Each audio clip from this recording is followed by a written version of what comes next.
Ooh, Immortal Blood by Anonymous. The moons and stars were hidden from sight, making that particular quiet night especially dark. The town guard had to carry their torches to make their rounds, but the man who came to call on my chapel carried no light with him. I came to learn that Vvardenfell could see in the dark almost as well as the light, an excellent talent considering his interests were exclusively nocturnal. One of my acolytes brought him to me, and from the look of him I at first thought he was in need of healing. He was pale to the point of opalescence, with a face that looked like it had once been very handsome before some unspeakable suffering. The dark circles under his eyes bespoke exhaustion, but the eyes themselves were alert, intense, almost insane. He quickly dismissed my notion that he himself was ill, though he did want to discuss a specific disease. Vampirism, he said, then paused at my quizzical look. I was told that you were someone I should seek out for understanding it. Who told you that? I asked with a smile. Tessina Gray. I immediately remembered her, a brave, beautiful knight who had needed my assistance separating fact from fiction on the subject of the vampire. It had been 2 years, and I had never heard whether my advice had proved effective. You've spoken to her? How is her ladyship? I asked. Dead, Movarth replied coldly, then responding to my shock, he added to perhaps soften the blow. She said your advice was invaluable, at least for the one vampire. When I last talked to her, she was tracking another. It killed her. Then the advice I gave her was not enough, I sighed. Why do you think it would be enough for you? I was a teacher once myself, years ago, he said. Not in university, a trainer in the Fighters Guild. But I know that if a student doesn't ask the right questions, the teacher cannot be responsible for his failure. I intend to ask you the right questions. And that he did. For hours he asked questions, and I answered what I could. But he never volunteered any information about himself. He never smiled. He only studied me with those intense eyes of his, committing every word I said to memory. Finally, I turned the questioning around. You said you were a trainer at the Fighters Guild. Are you on an assignment for them? No, he said curtly, and finally I could detect some weariness in those feverish eyes of his. I would like to continue this tomorrow night, if I could. I need to get some sleep and absorb this. You sleep during the day, I smiled. To my surprise, he returned the smile that was more of a grimace. When tracking your prey, you adopt their habits. The next day, he did return with more questions. These ones are very specific. He wanted to know about the vampires of eastern Skyrim. I told him about the most powerful tribe, the Volkjar, a paranoid and cruel, whose very breath could freeze their victims' blood in their veins.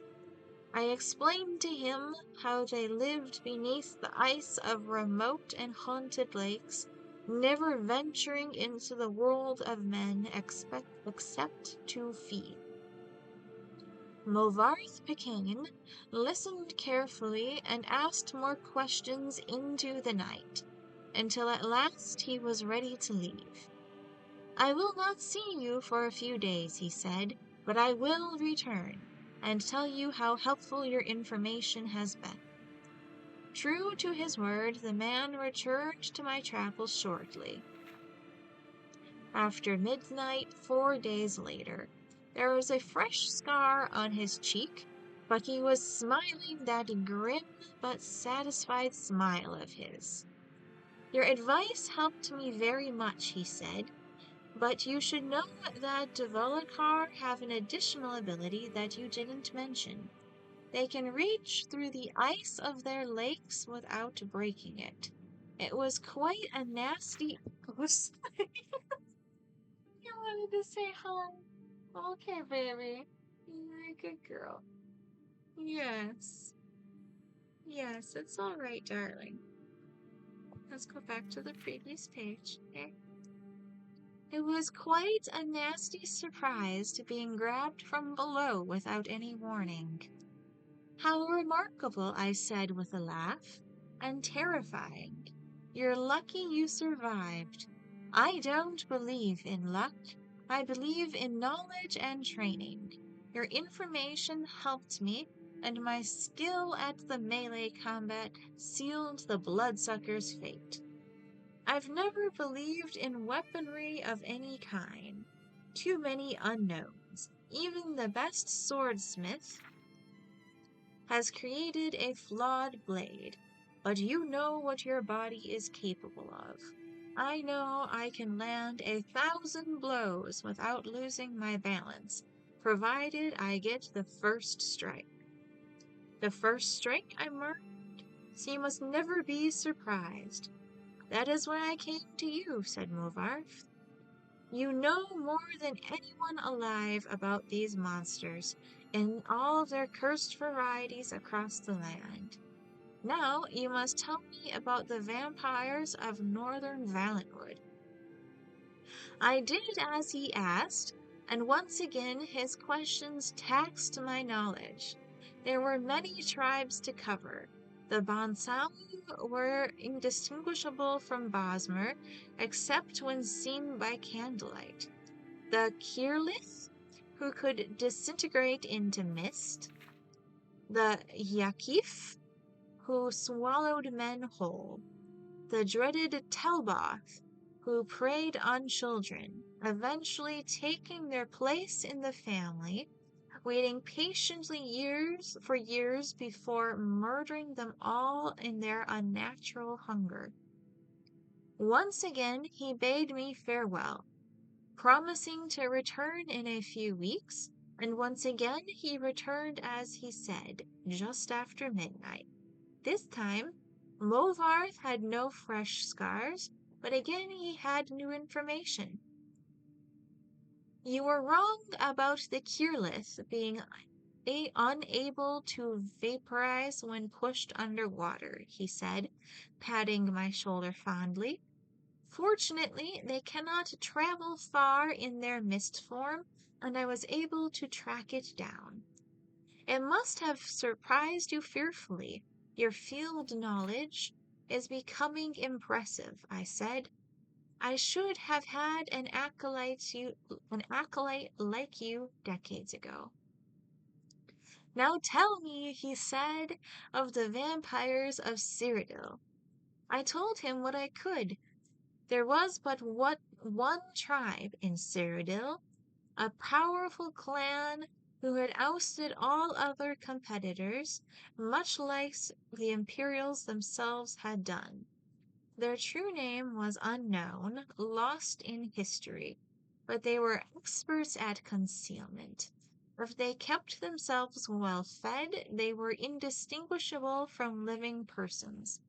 They were cultured, more civilized than the vampires of the provinces, preferring to feed on victims while they were asleep, unaware. They will be difficult to surprise, Movarth frowned, but I will seek one out and tell you what I learn. And then you will tell me of the vampires of Pyrak and Hammerfell and elsewhere and Blackwash and Morrowind and the Somerset Isles, yes? I nodded, knowing then that this was a man on an eternal quest. He wouldn't be satisfied with but the barest hint of how things were. He needed to know it all. He did not return for a month, but on a night that he did, I could see his frustration and despair, though there were no lights burning in my chapel. "I failed," he said, as I lit a candle. "You were right. I could not find a single one." I brought the light up to my face and smiled. He was surprised, even stunned, by the pallor of my flesh, the dark hunger in my ageless eyes, and the teeth.